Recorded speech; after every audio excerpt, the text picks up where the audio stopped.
কেউ একজন ঠিকই বলেছে যে যখন তোমার ভিতরে অহংকার চলে আসবে তখন অবশ্যই একবার শ্মশানঘাট থেকে ঘুরে এসো, তাহলে দেখতে পারবে যে তোমার থেকে কত রথী মহারথী সেখানে পুড়ে ছাই হয়ে গেছে। নমস্কার, আমি সুজিত। একটা দারুণ মোটিভেশনাল স্টোরি আজকে তোমাদের সাথে শেয়ার করতে চলেছি। গল্পটা হচ্ছে একজন সফল ব্যবসায়ী। সেই ব্যবসায়ীকে একটা অনুষ্ঠানে আমন্ত্রণ জানানো হয়েছিল এবং তাকে বলতে বলা হয়েছিল তার জীবনে নিয়ে। দর্শক আসন থেকে একটি ছোট ছেলে উঠে প্রশ্ন করেছিল যে স্যার, আমি এটা জানতে চাই যে আপনি এত বড় ব্যবসায়ী কি করে হলেন, আপনার এই যে সাকসেস, এই সাকসেসের পেছনের কারণটা কি? সেই ব্যবসায়ী কিছুক্ষণ চুপ করে বলল যে ঠিক আছে, তোমাদেরকে আমার একটা রিয়েল স্টোরি আজকে শেয়ার করতে চলেছি। যখন আমি ব্যবসা শুরু করতে চলেছিলাম তখন আমার ব্যবসায় লাখ লাখ টাকা লস হয়ে গেছে এবং এই লসের জন্য আমি যখন বাড়ি ফিরেছিলাম একদিন আমার বাবা আমাকে বাড়ি থেকে বের করে দেয় এবং আমি বেরিয়ে গেছিলাম সাথে সাথে, কোনো কিছু না ভেবে। আমি কি করব, কি ব্যবসা করব না চাকরি করব বা কোথাও কাজ করব বা দিনমজুরের কাজ করব, কিচ্ছু প্ল্যানিং ছিল না। এমনও মাথায় আসছিল যে কেন সুসাইডই করে ফেলি, কারণ আমার প্রফেশনাল লাইফ পার্সোনাল লাইফ পুরো ঘেটে গেছিল। কি করব বুঝতে পারছিলাম না, পুরো বোর হয়ে গেছিলাম লাইফ থেকে। এরকম সিচুয়েশনে এক জায়গায় বসে চা খাচ্ছিলাম। সেই চা খেতে খেতে একটা লোকের দিকে আমার চোখ গেল। লোকটা দেখলাম একটা দেয়াল কাটছে। সেই লোকটাকে গিয়ে বললাম, মহাশয় একটা কথা বলবো? বলে হ্যাঁ বলো। বলো আজকে রাতটা আমি আপনার সাথে থাকতে চাই। বলে পাগল হয়েছে নাকি? দেখতে পাচ্ছ না আমি চুরি করছি, আমি চোর, আমার নিজেরই কোনো থাকার জায়গা নেই, আমি তোমাকে কোথা থেকে রাখবো? অনেক রিকোয়েস্ট করার পর সেই চোরটা রাজি হয়ে যায় এবং আমি সেদিন রাতে ওই চোরটার বাড়িতে থাকি। শুধু ওই দিন রাতে নয়, আরও 14 দিন আমি ওই চোরের সাথে থাকি। থাকার পরে আমি রিয়ালাইজ করলাম চোরটা সত্যিই খুব ভদ্রলোক এবং খুব ভালো মানুষ। সে প্রত্যেক দিন যখন চুরি করতে যেত সে আমাকে দুটো কথা বলে যেত। ফার্স্ট বলতো, আজকে কোনো চিন্তা নেই, নিশ্চিন্তে এখানে ঘুমিয়ে পড়ো, আর অবশ্যই ঘুমানোর আগে ঈশ্বরের নাম স্মরণ করে ঘুমিও, তোমার কোনো অসুবিধা হবে না।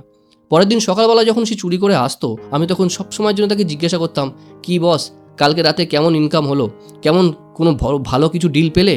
সে সবসময় বলতো, না কালকে রাতে আর কিছু পাইনি, বাট মেক শিওর আজকে হয়তো আমি একটা কিছু ভালো পাবো, এই আশাতেই রয়েছি, ঈশ্বর নিশ্চয়ই আমার একটা ভালো ব্যবস্থা করে দেবে। সেই চোরটাই ছিল আমার জীবনের প্রথম গুরু, যে আমাকে সবসময়ের জন্য রিয়ালাইজ করিয়েছে এবং শিখিয়েছে যে কখনোই পজিটিভিটিকে ছাড়তে নেই, সবসময়ের জন্য পজিটিভ থাকতে হয় এবং ভালো কিছুর আশায় থাকতে হয়, তাহলে তোমার সাথে অবশ্যই ভালো হবে। সেকেন্ড যে গুরুটা আমার ছিল সে ছিল হচ্ছে একটি কুকুর। আমি একদিন জঙ্গলের ভেতর থেকে যাচ্ছিলাম, যেতে যেতে ভীষণ তৃষ্ণা পেয়েছিল, ভাবছিলাম এখানে যদি একটু জল পাওয়া যায় ভালো হয়। ওই সময় একটা খেয়াল পড়লো, একটি কুকুর ভীষণ জোরে দৌড়াচ্ছিল। আমার কেন জানি না মনে হলো সেই কুকুরটার পিছনে দৌড়ানো শুরু করলাম। কিছুক্ষণ পরে গিয়ে দেখলাম সেই কুকুরটা একটা ঝিলের পাশে গিয়ে আবার ফিরে আসছে। আমি তো সাথে সাথে গিয়ে সেই ঝিল থেকে জলটা পান করে নিলাম, কিন্তু কুকুরটাকে আমি খেয়াল করলাম যে কুকুরটা একবার ঝিলের সামনে যাচ্ছে, আবার ফিরে আসছে, আবার যাচ্ছে, আবার ফিরে আসছে। তখন আমি রিয়ালাইজ করলাম কুকুরটা হয়তো কিছু একটা জিনিস দেখছে, যে জিনিসটা দেখে ভয় পাচ্ছে এবং কুকুরটা ফিরে আসছে। কিছুক্ষণ পরে গিয়ে দেখলাম যে কুকুরটা নিজের ছায়া দেখছে সেই ঝিলে, সেই ছায়াটা দেখে সে ভয় পাচ্ছে এবং চলে আসছে। বেশ কিছুক্ষণ আমি কুকুরটাকে অবজার্ভ করলাম, তারপরে দেখলাম যে কুকুরটা ভয় না পেয়ে সেই নদীতে ঝাঁপ দিল, সেই ঝিলটাতে ঝাঁপ দিয়ে পড়লো এবং জল ঠল খেয়ে কিছুক্ষণ পরে সেই আবার ঝিল থেকে উঠে এলো। সেই কুকুর ছিল হচ্ছে আমার দ্বিতীয় গুরু, যে আমাকে শিখিয়েছে তোমার এনিমি, তোমার কম্পিটিটর যতই স্ট্রং হোক না কেন, নিজের হোপ, নিজের কনফিডেন্ট কখনো লুজ করতে নেই। কারণ একটা কথা সবসময়ের জন্য মনে রাখবে, একটা কুড়োল দিয়ে যেমন কখনো চুল কাটা যায় না, তেমনই একটা ব্লেড দিয়ে কিন্তু কখনো গাছ কাটা যায় না। Nobody is perfect. সুতরাং তোমার ভিতরেও এমন কিছু ইউনিকনেস আছে, তোমার ভিতরে এমন কিছু পজিটিভিটি আছে যেটা দিয়ে ইউ ক্যান উইন, যেটা তুমি নিজের লাইফে ইমপ্লিমেন্ট করে তুমি নিজের ভালোটা দিতে পারবে, নিজের বেস্টটা দিতে পারবে। সেকেন্ড গুরুটা ছিল হচ্ছে সেই কুকুরটি। আর সর্বশেষ বলবো হচ্ছে 3 নম্বর গুরুর কথা। একদিন একটা গ্রামে আমি বসেছিলাম মন্দিরের পাশে। হঠাৎ করে খেয়াল করলাম যে একটি বালক মোমবাতি হাতে এগিয়ে আসছে এবং বালকটির মোমবাতিটা বারবার নিভে যাচ্ছে। হঠাৎ কি মনে হলো যে যাই বালকটির সাথে গিয়ে একটু খিল্লি করি। ওখানে গিয়ে বললাম ছেলেটিকে যে কি রে ভাই, কোথায় যাচ্ছিস? বললো ওই তো মন্দিরটাই যাচ্ছি। বলছে আচ্ছা আচ্ছা, এই মোমবাতিটা তো বারবার নিভে যাচ্ছে, তাহলে আবার জ্বলে উঠছে কি করে, আর আলোটাই বা কি করে নিভে যাচ্ছে? সেই ছেলেটি কিছুক্ষণ হেসে মনে মনে ভাবলো, ও আচ্ছা আমার সাথে খিল্লি করা হচ্ছে। এইটা ভেবেই সে কি করলো, মোমবাতিটাকে ফু দিয়ে নিভিয়ে দিল এবং বলল, এবার বলুন তো আলোটা কোথা থেকে যাচ্ছিল আর আলোটা কোথা থেকে আসছে? সেদিন আমি রিয়ালাইজ করলাম যে আমি জ্ঞানী হতে পারি, কিন্তু আমার থেকেও বড় জ্ঞান অন্যের কাছে থাকতে পারে। সুতরাং এটা নিয়ে অহংকার করার কোনো মানেই হয় না। এই 3 জন গুরু আমার লাইফটাকে পুরোপুরি বদলে দিয়েছে।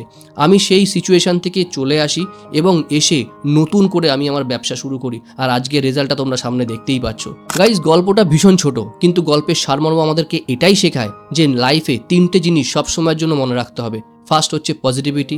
যখনই কোনো প্রবলেম আসবে, যখনই কোনো সিচুয়েশান খারাপ আসবে তোমার লাইফে, তখনই নিজেকে সবসময়ের জন্য পজিটিভ ওয়েতে রেখে সবসময়ের জন্য ভালো জিনিসটা নিয়ে ভাবতে হবে। কোনো খারাপ সঙ্গে মিশে কখনো খারাপ জিনিসটা ভাবতে নেই, ভালো ভাববে, অবশ্যই তোমার কাছে ভালো হবে। পয়েন্ট নাম্বার 2, আমরা কোনো কাজ করার আগেই সেই কাজটাকে নিয়ে ভয় পাই, সেই কাজের রেজাল্টটাকে নিয়ে ভাবি, কি করব না করব সেটা নিয়ে একবারও ভাবি না। কাজ অবশ্যই আগে শুরু করে দেওয়া উচিত। আমরা আমাদের কম্পিটিটর নিয়ে ভাবি, আমরা মার্কেটের সিচুয়েশন নিয়ে ভাবি, অথচ আমরা এটা ভাবি না যে আমরা এখনও কাজটা শুরুই করিনি। সুতরাং অলওয়েজ বি পজিটিভ, সবসময়ের জন্য নিজেকে পজিটিভ রেখে নিজেকে এগিয়ে নিয়ে যাওয়া উচিত কাজের মাধ্যমে। আর 3 নম্বর মোস্ট ইম্পর্টেন্ট থিংস, কাউকে আঘাত করা বা অসম্মান করা একদম উচিত নয়। এই বলে আজকের গল্পটা এখানেই শেষ করব। শেষ করার আগে সবসময় যেটা বলি, মা বাবার আশীর্বাদ, ঈশ্বরের আশীর্বাদ আর আপনজনের আশীর্বাদ নিয়ে এমন কিছু কাজ করো যেটা দেখে সবাই তোমার মতো করতে চাইবে। প্রত্যেক মঙ্গলবার আর শনিবার সন্ধ্যা 7টার সময় আমার চ্যানেলে দেখো একটা নতুন গল্প, যেটা দিয়ে তুমি তোমার জীবনটাকে বদলাতে পারবে। সবাই ভালো থেকো।